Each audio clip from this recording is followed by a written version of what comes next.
Now, the moment we open an Excel file, the first thing that we see is this, where we have 3 tabs over here: the Home, New, and Open. Well, generally the Home tab houses all the common features or tools that you might need the moment you start an Excel file. So here we have the New section, which has a blank workbook icon. When I click on it, we have a blank file. And further, we have some tutorials and some templates as well. As we proceed, you might see some more templates as well.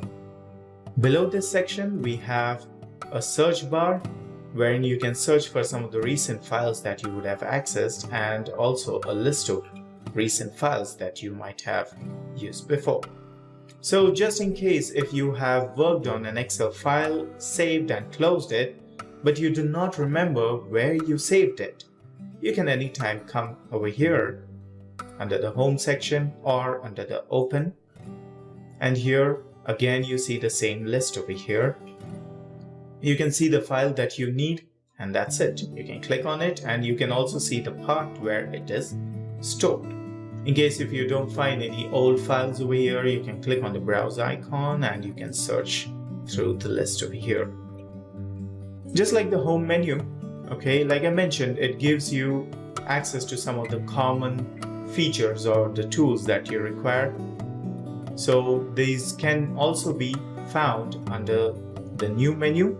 So we have a new blank workbook, and further as we scroll down, we have many templates over here.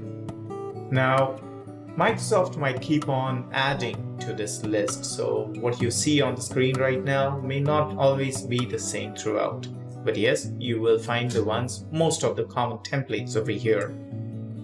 Well, we have already visited the Open menu, Open tab over here, that we have the recently used app files over here.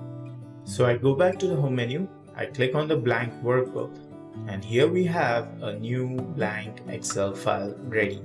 Let us just check what all things do we have over here in front of us.